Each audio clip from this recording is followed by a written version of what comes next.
Hello, my very dear CMA intermediate students. Welcome back to the channel of Akash Agarwal classes. In this video on your demand, actually, after putting up the videos of financial management as well as your costing, you people wanted this kind of analysis, which is very important for you all to understand कौन सा topic आपके लिए कौन सी priority में जाना चाहिए. तो ये analysis लेकर मैं आई हूँ आपके लिए पूरा OM detail में. So do watch this video till the end.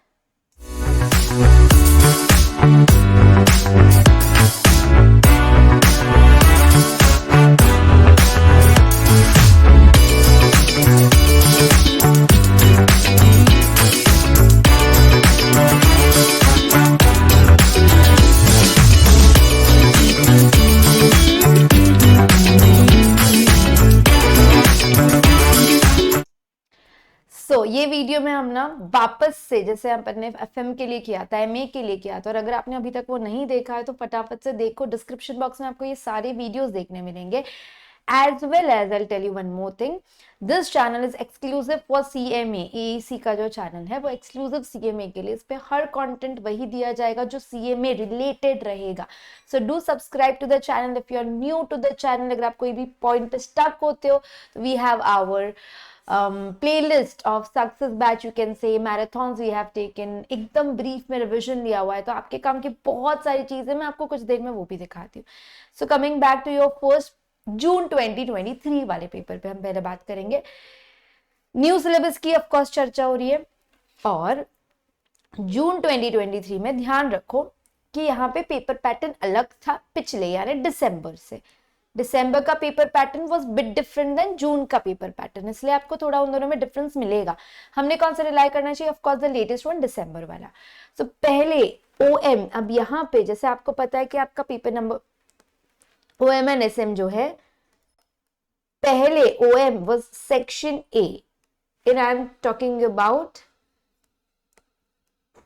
जून 23. हम जब आएंगे दिसंबर में तब मिक्स पेपर है, लेकिन जून में सेक्शन ए वो purely dedicated to operations management. तो उसके ऑब्जेक्टिव्स आपको दिख रहे 15 मार्क के लिए आए हुए हैं, 15 मार्क्स, क्योंकि एसएम का भी सेक्शन था वहां पे, करेक्ट है. बट मैं इस वीडियो में आपको ओएम के डिटेल्स लेके आई हूँ. उसके अलावा आपको 4 में से 3 ही क्वेश्चन करने थे, और अगर आप हर सब क्वेश्चन का टोटल देखेंगे तो ये आएगा 15 मार्क्स. 15 मार्क्स, 15 मार्क्स, 15 मार्क्स, ऐसे 15 मार्क्स से आपको कितने करने थे? सॉल्व 3, कितने में से 4, और उसके अलावा 15 मार्क्स के ऑब्जेक्टिव्स. ये था आपका ऑपरेशंस मैनेजमेंट का पहले का पेपर.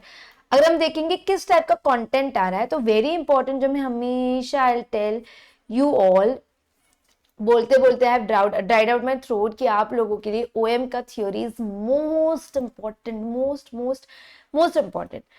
नहीं की तो कुछ नहीं, एक क्वेश्चन छोड़ना पड़ेगा. एंड यू नेवर नो, सारी थ्योरी एक साथ ही आ रही है, क्योंकि मैं आपको इसलिए बोल रही हूँ बहुत इंपॉर्टेंट एनालिसिस है. जैसे अब दिसंबर का पेपर देखोगे तो थ्योरी 2A 2B में दिख रहा है, लेकिन 3A में भी दिख रहा है वो चैप्टर 2 का रिग्रेशन.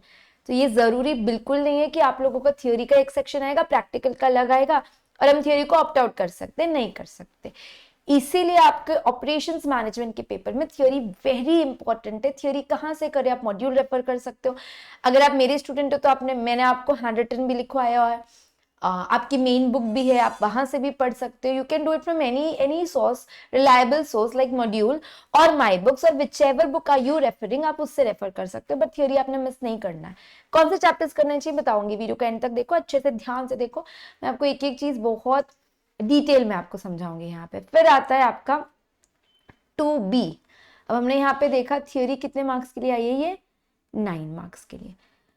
2B पे रिग्रेशन का क्वेश्चन है. जनरली चैप्टर 2 में रिग्रेशन वाला जो पार्ट है ना, जो आप लोग नहीं, डिमांड होता है, सेल्स होता है, फिर किसी का सेल्स प्रेडिक्ट करना होता है, रिग्रेशन इक्वेशन होती है, वो वाला पार्ट, ये जनरली एग्जाम में आता ही आता है. तो ये अब ओएम के अंदर चैप्टर्स बहुत कम है देखने गए तो, लेकिन चैप्टर्स के अंदर बहुत सारे सब टॉपिक्स हैं. And again we need to understand कौन सा सब टॉपिक कितना इंपॉर्टेंट है, क्योंकि प्रायोरिटी तो देनी पड़ेगी. चैप्टर 4 की अगर हम बात करें तो चैप्टर 4 इज सो डिटेल, उसके अंदर इतने सारे टॉपिक्स है. चैप्टर 4 पूरा इंपॉर्टेंट ना होते बस मुझे कुछ चीजें ऐसी है जो बहुत इंपॉर्टेंट है. इसीलिए आई एम टेलिंग यू कि you must understand this analysis, regression, हमेशा से जनरली स्पीकिंग, अब ऐसा नहीं होगा कि हर बार ही अटेम्प्ट में आएगा, एक आध अटेम्प्ट में नहीं आएगा, ऐसा भी हो सकता है, बट हम जनरल ट्रेंड से अगर जाते हैं डिडक्टिव में तो जनरली आपको रिग्रेशन से एक क्वेश्चन 6 मार्क्स का 7 मार्क्स का एक्सपेक्टेड है, होता ही होता है। फिर अगर हम 3A में आते हैं, देखो यहाँ फिर से थ्योरी पूछिए, और वो भी एक्सक्लूसिवली चैप्टर 3 की थ्योरी है। यहाँ पे चैप्टर 3 की थ्योरी, आप जानते हो कि आपके ओएम में 2 ओनली थ्योरी के टॉपिक है, chapter number 1 and chapter number 3। इन दोनों में से एक एक क्वेश्चन तो आना पक्का ही पक्का है, राइट। मैं आपको लिखवाती हूँ कौन से टॉपिक्स आपके लिए इंपॉर्टेंट है। फिर हम चैप्टर 4 से अगर देखेंगे ध्यान से तो 3B आया है, 4A आया है, 4B भी आया है। अगर अपन थ्योरी का वेटेज देखेंगे तो 9 + 7 अराउंड 16 मार्क्स कि आप लोगों को क्या आ रही है, थ्योरी आ रही है। अब हम चैप्टर 4 के टॉपिक्स देखेंगे तो एक लाइन बैलेंसिंग है, प्रायोरिटी रूल, जनरली एग्जाम में कम आता है ये, पर आया तो एकदम लॉटरी काइंड ऑफ है आप लोगों के लिए, जो नहीं FCFS, first come first serve basis, slack वाला, क्रिटिकल रेशियो, ये वो वाला पार्ट है। लीनियर प्रोग्रामिंग प्रॉब्लम्स, जो LPP के इक्वेशंस होते हैं आपके, वो वाले इधर आएंगे। सिम्युलेशन, अब चैप्टर 4 में तो बहुत सारे टॉपिक है, हाँ, तो ऐसे ही उन टॉपिक में से कोई भी 2 या 3 टॉपिक्स आपको पूछे जाएंगे। जैसे असाइनमेंट है, ट्रांसपोर्टेशन है तो असाइनमेंट पूछ लेंगे, या ट्रांसपोर्टेशन पूछ लेंगे, या सिम्युलेशन पूछेंगे, LPP पूछेंगे, लाइन बैलेंसिंग, क्यूइंग, राइट। तो ये 3 4 6 टॉपिक है जिनमें आपको परम्यूटेशन कॉम्बिनेशन चलते हैं, पेपर में चलते हैं, आपको सब पढ़ के जाना है। फिर हम आएंगे चैप्टर 5 पे, जो हर बार मैंडेटरी नहीं था पूछना पहले की अगर मैं बात करूँ तो, मशीन एफिशिएंसी वाले जो क्वेश्चन है ना कि एफिशिएंसी इतने से बढ़ती है तो क्या, तो वो वाला क्वेश्चन आपको पूछा हुआ है, सिर्फ 4 मार्क के लिए, not a major thing to do. 5A 5E की बात करें हम, ओके, तो अगेन चैप्टर नंबर 7 से मैं हमेशा कहती हूँ कि एक क्वेश्चन आता ही आता है जो आप लोगों के लिए बहुत एक्सट्रीमली इंपॉर्टेंट हो जाता है। और 5B की अगर हम बात करें तो चैप्टर 6 नेटवर्क डायग्राम, जहां से भी आपको एक क्वेश्चन देखने मिलेगा, और ये वो नया वाला क्वेश्चन आया था, ऑप्टिमिस्टिक पेसिमिस्टिक टाइम वाला, मतलब LST EFT तो निकालना ही था, उसके अलावा आपको ये अलग अलग टाइम TE TP T और दिए रहते हैं, उसमें से आप एक एक करके कैलकुलेट करते हो, ये वो वाला क्वेश्चन था 10 मार्क के लिए। ऐसे करके आपका बहुत इजी सा जून का पेपर बना हुआ था, अगर आप सही से पढ़ के जाते, अगर आप थ्योरी करते, आप थ्योरी का इंपॉर्टेंस समझो, तो आप 3A 3B यानी क्वेश्चन नंबर 3 आराम से ऑप्ट कर सकते थे, आप लोग क्वेश्चन नंबर 4 भी ऑप्ट कर सकते थे, आप लोग क्वेश्चन नंबर 5 और क्वेश्चन नंबर 2 में आपको सोचना पड़ता कि आपकी थ्योरी कितनी अच्छी, अगर आप थ्योरी अच्छी होती ना तो आपको ये लेंदी क्वेश्चन करने की जरूरत ही नहीं पड़ती जिसमें सिली मिस्टेक हो सकते हैं। अगर आप थ्योरी करो तो आपको 2A 2B आपने कर लिया तो ये तीनों क्वेश्चन आप सॉर्ट करके आराम से कम टाइम में अपना पेपर कंप्लीट कर सकते थे। नेटवर्क डायग्राम पे अगर आप जाओगे तो ऑफकोर्स थोड़ा टाइम लगेगा उसको सॉल्व करने के लिए, इसमें वो पूरा हमको earliest start time, finish time, latest वाले निकालने पड़ते, TE OTP सब होता है, ये वाला जो क्वेश्चन था बड़ा वाला था। अब अगर हम आएंगे दिसंबर में लेटेस्ट पेपर की, अब मैं बात करूँ, अगर हम आएंगे अब लेटेस्ट पेपर्स पे तो ध्यान देंगे MCQ, ऑफकोर्स अब MCQ 30 मार्क्स के है, लेकिन ये MCQ क्या है, मिक्स है, OM एंड SM के 3-4 MCQ आप मान के चलो, अभी उसको एकदम बाइफरकेट करके नहीं दिया हुआ है, but you can consider that much.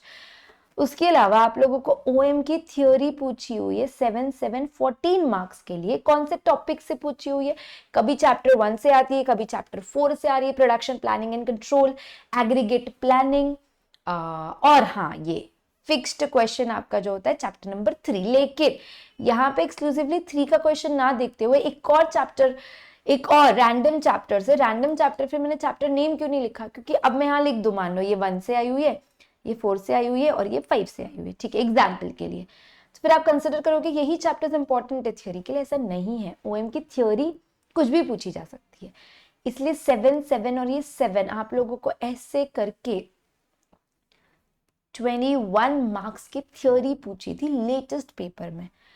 हम नहीं करते तो कोई प्रॉब्लम नहीं है, देखो 7 में से आपको 5 ऑप्ट करने थे, ठीक है, तो 2A 2B अगर आप छोड़ भी देते, बट अगर आपको 3A 3B करना था तो आपको थ्योरी आनी चाहिए, नहीं तो आपको ना कि इजी क्वेश्चन भी छोड़ना पड़ेगा। और यहाँ पे हो सकता है 2A के साथ 2B थ्योरी आ गया, लेकिन ऐसे भी हो सकता है 2A थ्योरी है, 2B आपको प्रैक्टिकल पूछ लिया है, लाइकवाइज आपको बाकी 2 के लिए किया होगा, इसीलिए आपको थोड़ा सा थ्योरी पे मेरा बोलना रहेगा, स्ट्रेस करो, क्योंकि इसका प्रैक्टिकल पार्ट बहुत डिफिकल्ट नहीं है आप लोगों के लिए, इट इज मैनेजेबल।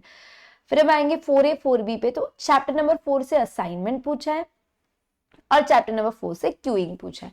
ये 2 क्वेश्चन आपको आए हुए चैप्टर नंबर 4 से। असाइनमेंट इजी है, क्यूइंग एज ऑलवेज थोड़ा डिफिकल्ट होता है, फॉर्मूलाज होते हैं उसके अंदर, गामा वगैरह होता है, तो आपको ध्यान रखना पड़ेगा।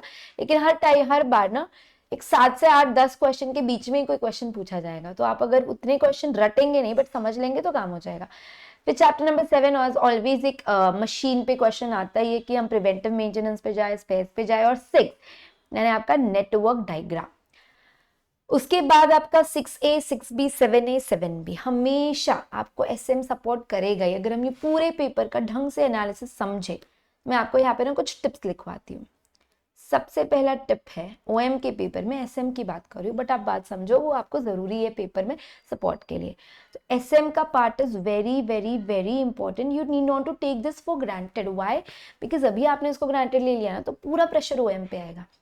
And again you people are not doing OM also perfectly, that is the problem. अगर आप ओएम परफेक्ट करके जाओ और एसएम एक बारी के लिए मान लो कि आपने बहुत ध्यान नहीं दिया ना तो भी थोड़ा बहुत चलेगा। लेकिन अब आप what you people do tendency, I am not promoting कि you need not to do SM, मैंने पहले ही लिख दिया। एसएम आपके लिए मोस्ट इंपॉर्टेंट है क्योंकि आप ओएम कितना भी करो, कहीं ना कहीं थियोरी कैसा फैक्टर है जो कुछ ना कुछ छूटेगा, रह जाएगा, याद नहीं आएगा या आप इंपॉर्टेंस कम देंगे, anything can happen. So that is why SM पे आपका स्ट्रेस हमेशा होना चाहिए, क्योंकि अगर आप पेपर देखोगे तो आपके 2 क्वेश्चन तो यहाँ के यहाँ अच्छे खासे सॉल्व हो जाते हैं। ये 14 मार्क्स का आया हुआ है, ये 14 मार्क्स का है, करेक्ट है। तो आपके यहाँ पे बहुत बड़ा प्रेशर कम हो जाता है। उसके अलावा अब आप लोगों को 5 अटेम्प्ट करने थे, 2 तो गए, 3 ही अटेम्प्ट करने। तो मान लो आप असाइनमेंट क्यूइंग कर लो, अगर क्यूइंग किया हो तो 7 नेटवर्क कर लो, आप ये कर लो या आप ये कर लो। अगेन आपको 4 में से इधर कोई 3 उठाने पड़ेंगे।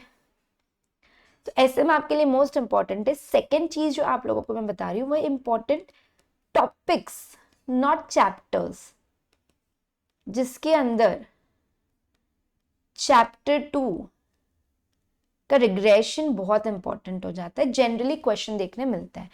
उसके अलावा ना एक और आपका कॉन्सेप्ट है बॉटल नेक का। पहले कई बार ये पेपर में आया हुआ है, रीसेंट 2 में नहीं दिख रहा है। मैंने रीसेंट 2 ही क्यों लिए? क्योंकि वो न्यू सिलेबस का है। तो अभी रीसेंट में आपको रिग्रेशन, बॉटल नेक या बॉटल नेक पे क्वेश्चन कम दिखेंगे बट आप इसको इंपॉर्टेंट मान के चलो। टॉपिक से इतने करके जाना ऐसा नहीं है। चैप्टर 4 पे असाइनमेंट या ट्रांसपोर्टेशन पे जनरली नॉट एवरी टाइम एक क्वेश्चन पूछा जाएगा। आप सिम्युलेशन पे ध्यान दो, यहाँ पे लीनियर प्रोग्रामिंग पे ध्यान दो, और ऑफ कोर्स क्यूइंग मॉडल। क्या बाकी के छोड़ के जाए? नहीं, बाकी के छोड़ के नहीं जाने, पहले ये टॉपिक्स को परफेक्ट करो। यहां लिख देती हूं मैं, फिर आप गलत इंटरप्रेशन करोगे। Then rest of the topics. चलो इतना ही पढ़ के जाओगे और मेरे नाम का बिल, मैम ने बोला था इतना ही पढ़ना है। उसके बाद आता है आपका chapter number 6, whole and sole, network diagram. क्योंकि एक क्वेश्चन आपको यहां से देखने मिलने वाला है, एब्सोल्युटली देखने मिलेगा, you need not to leave this. और फिर एक आता है चैप्टर नंबर 7, मशीन मेंटेनेंस। इसका ठीक है, वो बीजे वाले बड़े क्वेश्चन अगर आपको थोड़े डाउटफुल लगते हैं तो वो प्रिवेंटिव में जाना चाहिए, या आप लोगों को छोटे छोटे क्वेश्चंस भी है जिसके अंदर प्रोबेबिलिटी का एस्पेक्ट होता है, कम से कम उतना अच्छा करो। ये आपके प्रैक्टिकल के इंपॉर्टेंट टॉपिक्स है जो आप लोगों ने बिल्कुल छोड़ने चाहिए। उसके अलावा आपकी मोस्ट इंपॉर्टेंट टिप है थ्योरी। थ्योरी कहां से करें बेटा? Theory chapter number 1 and chapter number 3 से तो आना फिक्स्ड है, मतलब हाई चांस है कि ये 2 टॉपिक से आपको थ्योरी देखने मिलेगा। उसके अलावा अगर हम बात करेंगे तो आप चैप्टर नंबर 4 भी अच्छा करो। इसके बाद आफ्टर दीज आप रेस्ट टॉपिक्स करो। लेकिन ये आप लोगों के लिए काफी इंपॉर्टेंट हो जाएंगे 1 एंड 3। उसके बाद 4 में भी बहुत सारी मार्किंग्स कराई है मैंने, आप लोग थोड़ी सॉर्टिंग करो, मैंने आपको सिखाया है थियरी कैसे लर्न करनी है, हैव टू डू दैट। उसके अलावा आपको ऑफ कोर्स ध्यान देना पड़ेगा एमसीक्यूज पे। एमसीक्यूज बहुत बड़ा रोल प्ले करेगा, 30 मार्क्स कवर करेगा। 30 मार्क्स एमसीक्यू के, SM with these practical topics and a few theory topic. अगर आप करते हो तो आराम से पूरा पेपर अटेम्प्ट कर पाएंगे। और आप लोगों को ओएम में टारगेट रखना ही है कि आप पूरा का पूरा पेपर अटेम्प्ट करें, आपको कुछ छोड़ना नहीं है इस टॉपिक के अंदर। And you must prepare the subject very well to complete the whole OM and SM. सच बोलूँ तो ग्रुप 2 में ये इकलौता पेपर है जो आपको सपोर्ट करेगा पासिंग के लिए भी, एग्रीगेट के लिए भी, स्कोर करने के लिए भी। तो आपका अगर टारगेट रैंक है तब भी आपको OMSM को अच्छे से करना है, अगर सिर्फ पासिंग है तब भी OMSM को अच्छे से पढ़ना है, क्योंकि यही वो सब्जेक्ट है जो आप लोग अगर ग्रांटेड लेंगे तो आप लोगों को रिजल्ट नेगेटिव देखने मिल सकता है। So if you want to be in these kind of अच्छे अच्छे रिजल्ट्स, बहुत सारे स्टूडेंट्स हैं जो सब्जेक्ट में बहुत अच्छे मार्क्स लाते हैं, and also you must bring, this is basically a motivation for you all. If you are getting stuck anyway, कहीं पे भी अगर आप स्टक हो रहे हो, तो ये हमारा चैनल है जिसपे आप ये वीडियो देख रहे हो, आकाश अग्रवाल क्लासेस। इसके बहुत सारे हम लोगों ने आपके लिए ना, जस्ट अ सेकेंड, हाँ, प्लेलिस्ट बनी हुई है। जैसे अभी रिसेंटली टॉपिक वाइज प्लेलिस्ट बन रही है कि आप लोगों को कौन सा एग्जाम स्ट्रैटेजी कौन से सब्जेक्ट के लिए लगाना है। उसके अलावा जैसे आप देख रहे हो ग्रुप 1 के, ग्रुप 2 के बहुत सारे टॉपिक्स आपके लिए ऑलरेडी अवेलेबल है। And if you are not, so tell your friends, हम लोगों का होली ऑफर लाइव होने वाला है। तो होली ऑफर बिल्कुल भी मिस ना करें, जिसके अंदर बहुत सारे ड्रॉप्ड प्राइसेस आपको देखने मिलेंगे on a website as well as on our application. If the video was helpful, do like the video, do share the video, do put in the comment box whatever you want from us so that we can work on that aspect. And lots of love everyone. Keep sharing. Bye bye.